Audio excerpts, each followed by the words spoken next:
আসসালামু আলাইকুম everyone, easy Bangla রেসিপির আরও একটি পর্বে আপনাদের সবাইকে জানাচ্ছি স্বাগতম।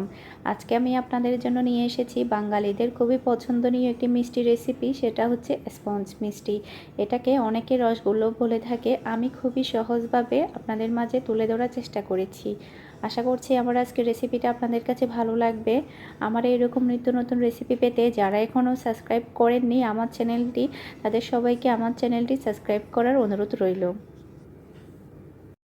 এখানে আমি 1.5 লিটার দুধের ছানা নিয়েছি। এখন আমি এর মধ্যে দিয়ে দিব 1.5 টেবিল চা চামচ পরিমাণ ময়দা,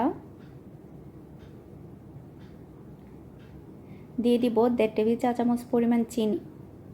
যদি আপনারা এখানে 1 লিটার দুধের ছানা নেন তাহলে আপনারা এখানে 1 টেবিল চা চামচ পরিমাণ ময়দা, 1 টেবিল চা চামচ পরিমাণ চিনি নিলেই হয়ে যাবে। এখন আমি এটাকে হাত দিয়ে খুব ভালোভাবে মথে নিব।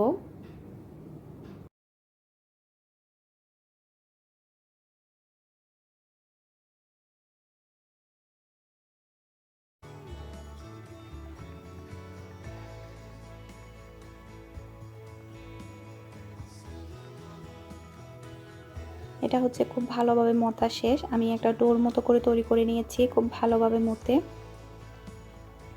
এখন হচ্ছে আমি এটাকে ছোট ছোট করে রসগোল্লা তৈরি করে নেব। এটা সম্পূর্ণ আপনাদের ইচ্ছে অনুযায়ী আপনারা কতটুকু সাইজ রাখতে চান, এটা সম্পূর্ণ আপনাদের উপরে ডিপেন্ড করবে। আমি একটু মিডিয়াম সাইজ করে তৈরি করছি, খুব বেশি বড়ও না আবার খুব বেশি ছোটও না, ওই রকমই তৈরি করছি।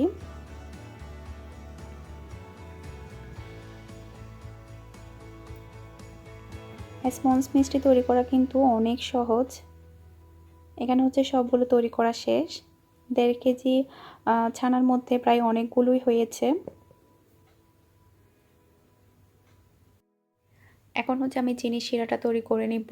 এর জন্য হচ্ছে আমি প্যানের মধ্যে 1.5 কাপ পরিমাণ চিনি দিয়ে দিচ্ছি। 1 লিটার ছানার মধ্যে 1 লিটার দুধের ছানার মধ্যে 1 কাপ পরিমাণ চিনি, আর যেহেতু এখানে 1.5 লিটার সেজন্য এখানে 1.5 কাপ পরিমাণ চিনি দিতে হবে। একটা এলাচ দিলাম ফ্লেভারের জন্য। এটা সম্পূর্ণ অপশনাল, আপনারা চাইলে এটা বাদ দিতে পারেন, কোনো সমস্যা নেই। এখন আমি দিয়ে দিব 6 কাপ পরিমাণ পানি। আমি আপনাদেরকে একটু বুঝিয়ে বলি।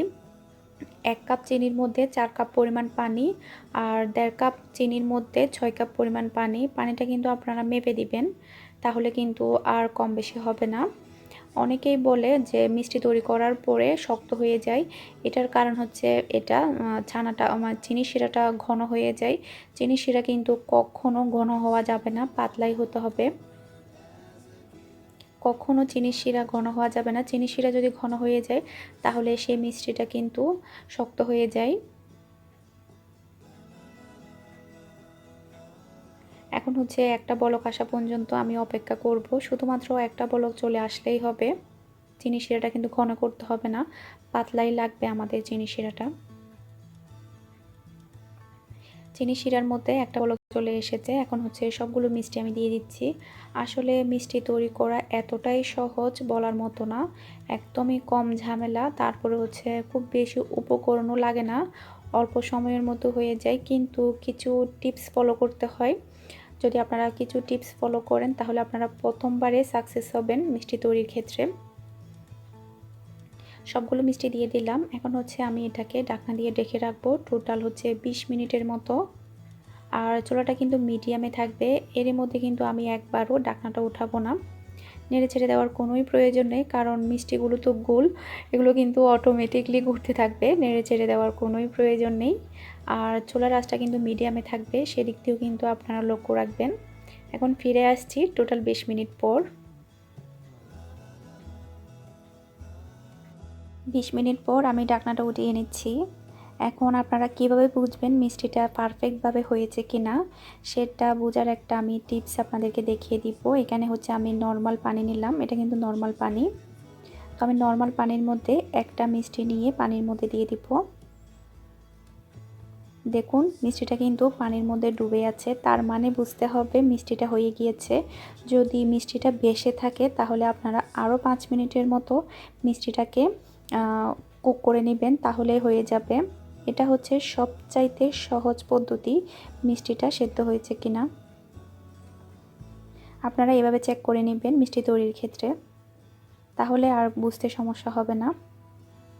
এখন আমি মিষ্টিগুলোকে মানে কয়েক ঘন্টার জন্য শিরার মধ্যে রেখে দেব, যাতে করে শিরাটা মিষ্টির মধ্যে খুব সুন্দরভাবে ঢুকে যায়। এরপরে আমি এটাকে ফ্রিজে রেখে দিব।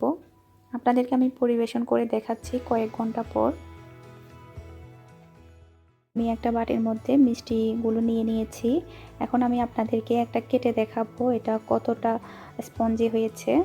দেখুন, আপনারা হয়তো বা কাঁটাটা দেখে বুঝতে পেরেছেন। এটা কিন্তু শক্ত হয়নি, খুব সুন্দরভাবে কিন্তু কেটে যাচ্ছে। তার মানে বুঝতে হবে মিষ্টিটা খুব সুন্দরভাবে কুক হয়েছে আর শক্ত হয়নি। এই যে দেখুন, একদম দেখে নিয়েছেন তো বন্ধুরা, কতটা সহজেই তৈরি হয়ে গেল স্পঞ্জ মিষ্টি। আপনারা এটা বাসায় অবশ্যই ট্রাই করবেন। কেমন লেগেছে আমাকে কমেন্ট করে জানাবেন। আমার রেসিপিগুলো যদি আপনাদের কাছে ভালো লেগে থাকে, আমার চ্যানেলটা কিন্তু আপনারা অবশ্যই সাবস্ক্রাইব করবেন। আরও এক নতুন রেসিপি নিয়ে হাজির হয়ে যাব। সেই পর্যন্ত আপনারা সবাই সুস্থ থাকবেন, ভালো থাকবেন। আজকের মতো বিদায় নিচ্ছি। আল্লাহ হাফেজ।